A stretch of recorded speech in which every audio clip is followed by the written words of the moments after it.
Hello and welcome to Stampscaping 101. We're going to finish off a stamp sketch from my previous video on the nature set number 26, the fences. Now this is a background blue, I don't know, color scheme that, I don't know, it was like a scrap piece of paper. So the blue tones were already established in this one, but we're going to fine-tune this piece and really define a lighting source and reflected light. Now what I'm doing right now is I am applying an antique linen warm tone to the base here. And now I'm going in, and instead of using a pad for this, I call it a base layer. It's reestablishing the lightest color that was used on that blue swatch, and it's just so much faster to use a re-inker for your lighter tones that you're going to apply, just because you get so much more coverage with a few drops placed on whatever applicator you're using. You just get so much more coverage with one inking. Okay, so I have a video called The Benefits of Re-Inkers, and this is a strategy that I started using back when I was teaching a lot of live workshops. It really got people to use the amount of ink that you want to use when doing this type of layered dye-based ink technique. You really get a good saturation of a base layer color, and it allows for the medium to darker tones that you're going to use to apply much more smoothly, evenly, and with so much more ease when it comes to blending them in. It's just a lot easier to blend a wet ink on kind of a somewhat moist surface than it is to apply it to a blend on a dry surface, because the pulp of the paper and the surface is really absorbing the ink so fast. So you get a good saturation going and good coverage, and you're ready to go.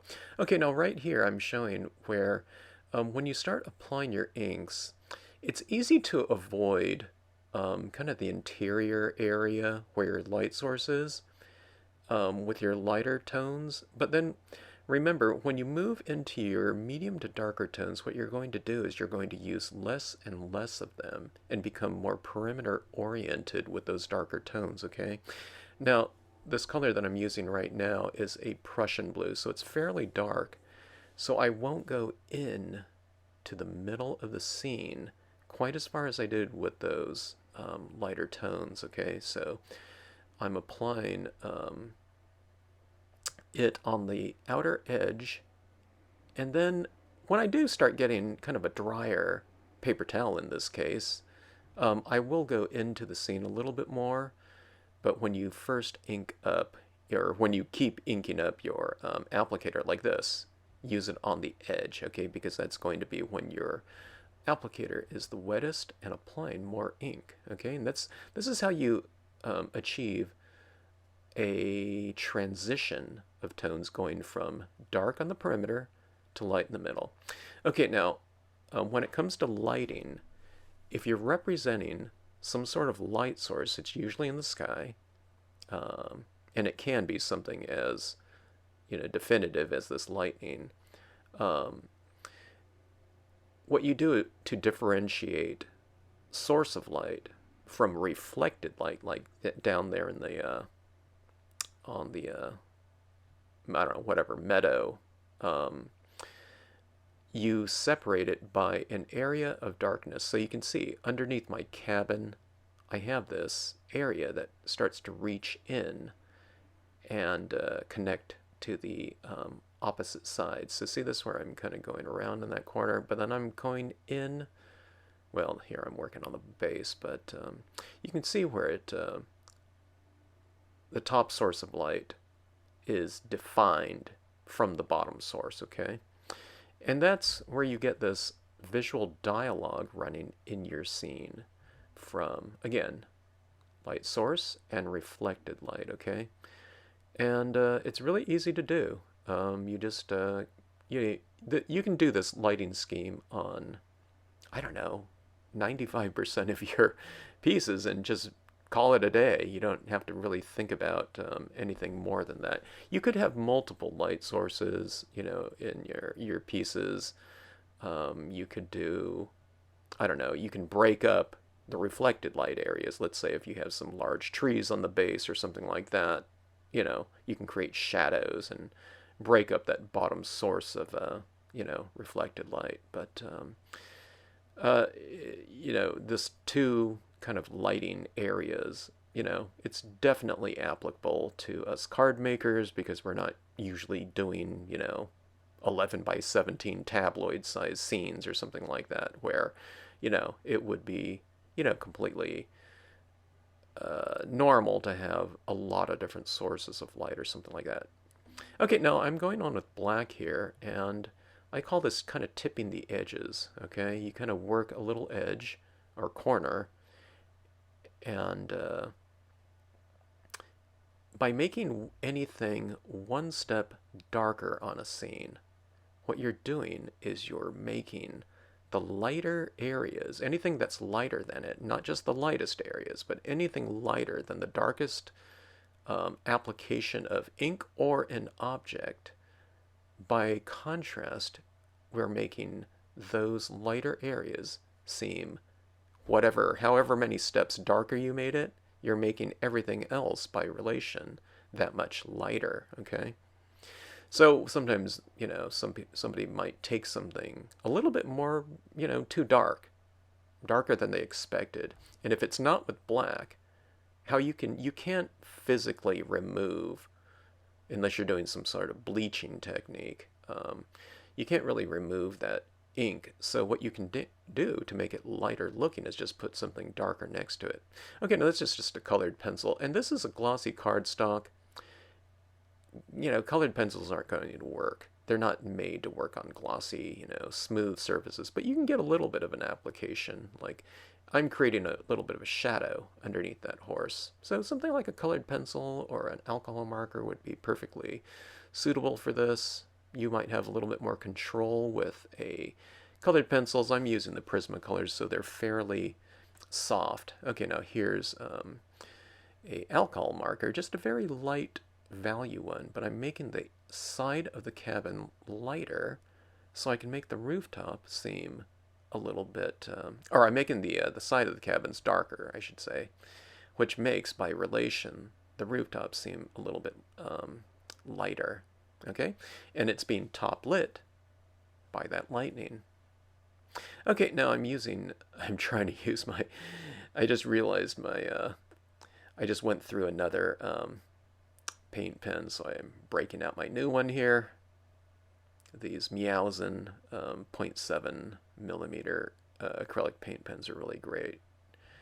You use them to completion without any clogging issues or anything like that. So right now I'm just kind of interior lighting my cabin. So if you put a little bit of light in the windows there, it looks like there's an interior light. It would have been good to do that interior lighting in yellow too or something if you wanted to. It would really stand out in terms of kind of a warmer tinge. Okay, now, do you see that area in the meadow where it looks a little bit warmer? That's that antique linen that I laid down in there. And it kind of warms things up. It kind of changes the color scheme, or the temperature scheme, slightly. And there's a little bit of antique linen in that area. If you put these pale, really light value warm tones under your cool tones, it doesn't read as something like green or something like that, as if you put like a straight canary yellow under the blue. But if you put this like slight warm tinge, and antique linen is really great for that because it's really pale and dull of a color. So, you know, those distress inks are supposed to look very aged, so they're not supposed to look real hot and vibrant. So they work really great as base colors, especially when you're defining some kind of subtle temperature change. Okay, now let's go for a little bit of a textural change here, as well as adding some lighting into your scene. So this is just white pigment ink applied with an applicator that's as soft as any applicator you could possibly use, which is 100% cotton ball, okay? Now I'm just going for a little bit of a Oh, a real soft illumination of, in this case, it's supposed to represent little molecules of water in the sky, suspended in the air, which are, clouds are made out of. And I'm applying that in the lighter areas. Okay, I'm not going to apply this like in the corners of my card, which are, have black and Prussian blue. But what I'm doing is I'm just applying this in the areas where I've retained some of the white of the paper. Now, you see that textural change that's happening? But it's also illuminating that whole area. So, you get this kind of real soft illumination that you would see in a real, cloudy area that's being illuminated by such a, light source, a bolt like that. Okay, now I'm bringing some of this down to my meadow area. See that? Where I'm applying it down at the base of the horse, and here a little bit on this fence right here.